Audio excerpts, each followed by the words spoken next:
What is the value of angular acceleration of the minute hand और your वरिस्ट watch.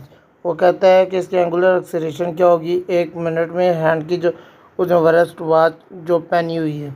Angular acceleration is given by angular acceleration का formula a equal to डब्ल्यू बटा T.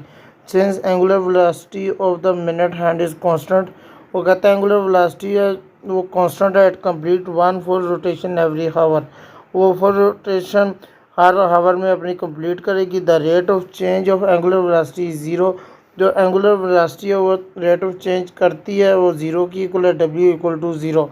Thus angular acceleration जब आपका W zero होगा तो T भी zero हो जाएगा, ए इक्वल टू आपका ज़ीरो रेडियन आ जाएगा।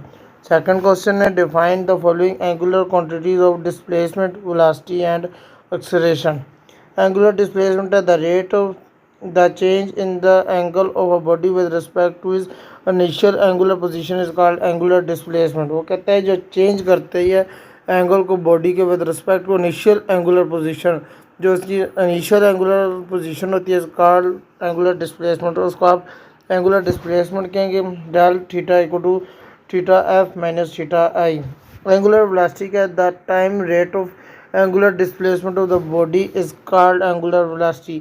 जो टाइम चेंज होता है एंगुलर डिस्प्लेसमेंट के साथ उसको आप एंगुलर वेलोसिटी कहेंगे, डब्ल्यू इक्वल टू डेल थीटा बटा डेल टी।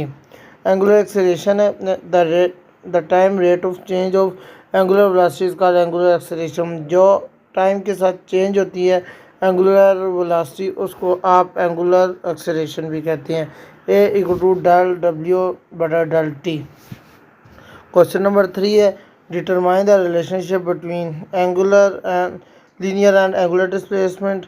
उसमें the linear displacement s along a arc of a circle is directly proportional to the angular displacement 0, angular displacement theta and the radius r of the circle s equal to r theta। इसका formula है। Linear angular velocity क्या चीज़ है? The linear velocity v of an object moving along circumference of a circle is directly proportional to the angular velocity w and radius r of the circle। वो कहता है जो linear velocity object की जो moving along the circumference of the circle जो directly proportion है angular velocity के और रेडियस आर ओवर सर्कल है जो v इक्वल टू आर डब्ल्यू। तीसरा linear angular acceleration the linear acceleration a of object moving along the circumference of a circle directly proportion to the angular acceleration a radius r of the circle. वो कहता है जो linear acceleration है ए की object move करता है circumference के अंदर डायरेक्टली प्रोपोर्शनल है एंगुलर एक्सेलरेशन के और रेडियस इसका आर कहलाता है ऑफ द सर्कल का। क्वेश्चन नंबर 4 है in centimetre force is a fundamental force of the और a force provide at any fundamental force can any combination of fundamental force provide centimetre force.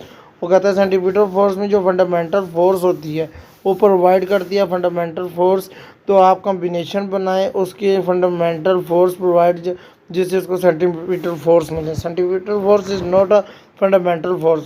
Centimetre force कोई भी fundamental force नहीं है। It is a simple net force directed toward the centre of the circular path. वो एक simple force है जो centre of the circle पे काम करती है। Yes any combination of fundamental force can provide centimetre force, लेकिन कोई भी फंडामेंटल फोर्स आपको सेंटीमीटर फोर्स दे सकती है as long as combining effect of the force acting on object result in a net force pointing toward the center, it can provide necessary centimeter force। वो कहता है किसी भी कंबाइंड फोर्स में आप ऑब्जेक्ट के रिजल्ट में नेट फोर्स पॉइंट आउट करते हैं टुवर्ड द सेंटर की तरफ, it can provide the necessary centimetre force. वो आपको नेसेसरी सेंटीमीटर फोर्स देती है। For example car turning a corner, एक कार है जो टर्न करती है किसी कॉर्नर के अंदर, फ्रिक्शन और नॉर्मल फोर्स रोड प्रोवाइड और या कोई नॉर्मल फोर्स उसको प्रोवाइड करता है रोड, सेंटीमीटर फोर्स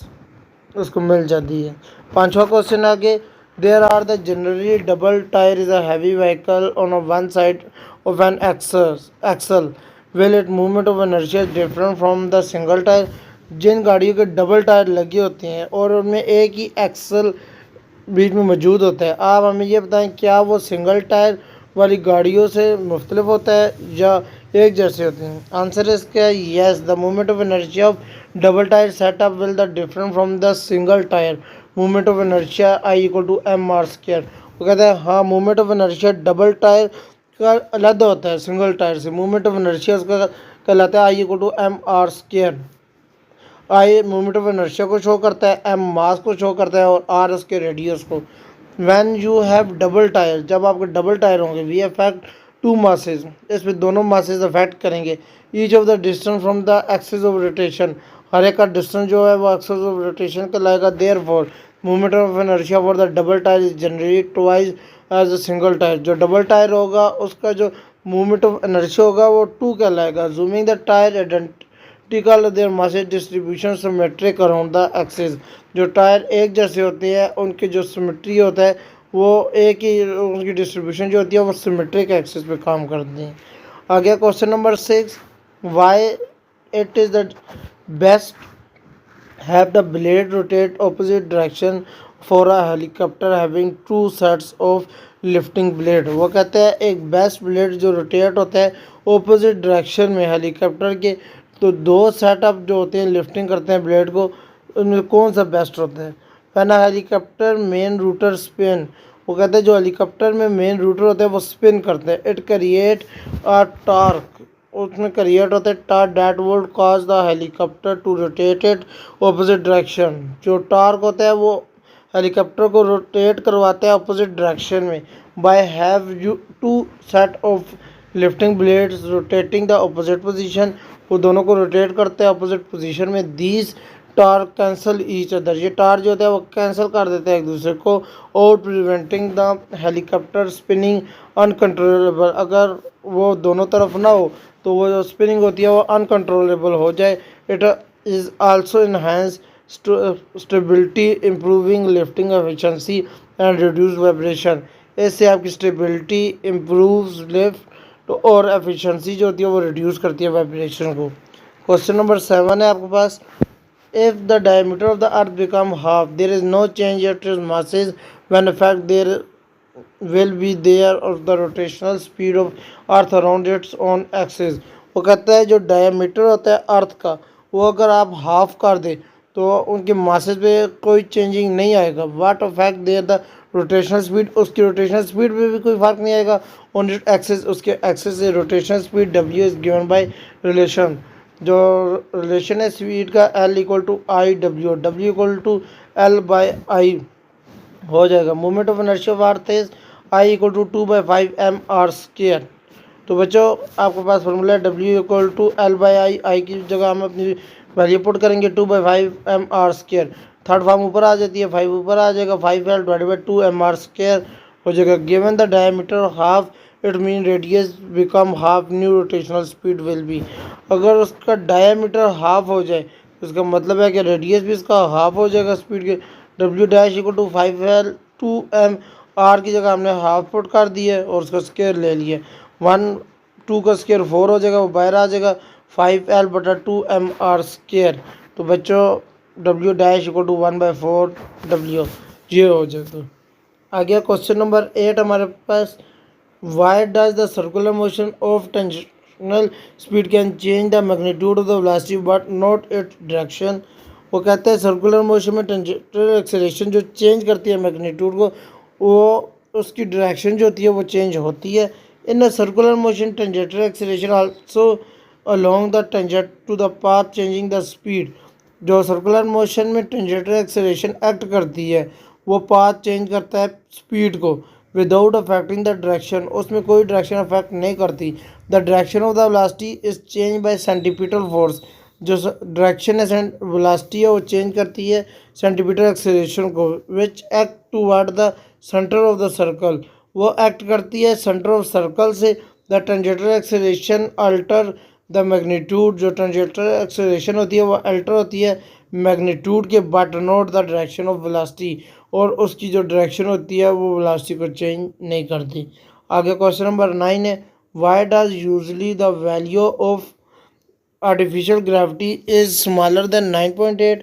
तो कहता है अगर वैल्यू ऑफ आर्टिफिशियल अगर स्मॉलर हो जाए 9.8 से तो क्या होगा। Artificial gravity is created centimetre acceleration due to rotational which is given by formula. तो कहता है आर्टिफिशियल ग्रेविटी जो क्रिएट करता है सेंटीमीटर एक्सेलरेशन को, जिसे वो रोटेशन होती है उससे फार्मूला में मिलता है A equal to V² by R। In most artificial gravity sensations such as rotational space station, the radius or the rotation limited the size structure.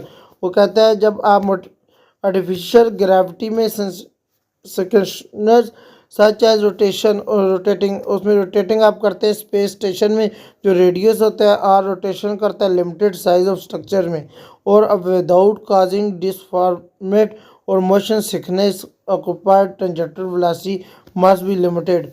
तो अगर वो डिसकम्फर्ट मोशन में हो जाए तो वो आहिस्ता आहिस्ता उसकी लिमिट जो होती है वो कम होती जाती है। This result in smaller centimetre acceleration, जो रिजल्ट है वो स्मॉलर एक्सेलरेशन हो जाएगा and hence smaller artificial gravity value compare earth gravity acceleration is 9.8 metre per second square. Question number 10 है हमारे पास, what why is gyroscope use in aeroplane, क्या एरोस्पेन आपका इस्तेमाल होता है एरोप्लेन में। Gyroscopes are also in airplane, they help in altitude indication, altitude indication के बारे में बताते हैं। Gyroscope provide the data on aircraft orientation related to horizontal horizon call on the maintaining proper flighting attitude, उनको proper direction दी जाती है इसकी मदद से और वो फ्लाइट उसका एल्टीट्यूड कन्फर्म ठीक रहता है। नेविगेशन कहते हैं gyroscopics are integrational integer navigation system helping pilot and on board computer determine the aircraft position and direction without relying external signal. वो कहते हैं जो गैरोस्कोप जो होता है वो इंटीग्रेट करता है, इंटरनली नेविगेशन करता है कि आपका एरोप्लेन जो पायलट को भी बताता है कि इसकी डायरेक्शन क्या है और जो पीछे सिस्टम में कंप्यूटर में बैठे होते हैं उसको पोजीशन उसको बताया जा रहा होता है। कोई एक्सटर्नल सिग्नल ना भी मिले तो उन्हें पता लग रहा होता है कि यह एरोप्लेन हमारा कहाँ पे उड़ रहा है। Geography assess the maintaining stability and control specially turbulent condition on when manual visual reference are limited. Gyroscope assist करता है मेंटेनिंग स्टेबिलिटी एंड कंट्रोल में लाता है उसको टर्बुलेंट कंडीशन जो कंडीशन होती है when manual visual reference are limited और वो लिमिटेड में रहता है। आगे क्वेश्चन नंबर 11 है हमारे पास, of flywheel help on even out of power delivering of the engine. वो कहता है अगर आप रोटेशन में फ्लाई व्हील में हेल्प करें और उनको पावर डिलीवर करें तो उसमें क्या फ़र्क आएगा। आप flywheel smooth out of the power delivering by storing excess energy and releasing it when needed.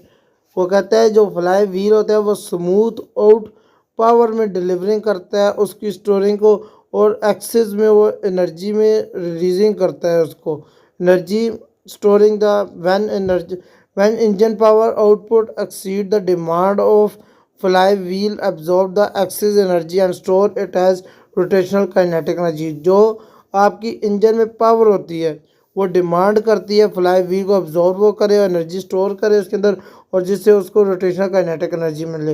Energy release when engine power drop below demand. वो कहते हैं इंजन पावर जो होता है वो ड्रॉप करता है उसके डिमांड को। The flywheel release the store energy to maintain the constant power output. The process of efficient demanded fluctuation in the engine power resulting in the smoothing and more constant power delivering। वो कहता है कि जो इसका engine होता है वो power deliver drop करता है उसके डिमांड को फ्लाई व्हील को रिलीज़ करता है जिसकी उससे एनर्जी में मेंटेनेंस आती है और जिससे प्रोसेस में डिमांड में फ्लक्चुएशन इंजन पावर में आ जाती है जिससे रिजल्टिंग स्मूथर हो जाता है और कॉन्टिनेंट पावर डिलीवर हो जाती है। बच्चों मुझे उम्मीद है आपको इस चैप्टर के क्वेश्चन समझ आए होंगे। मिलते हैं अगली वीडियो में, तब तक के लिए अल्लाह हाफ़िज़।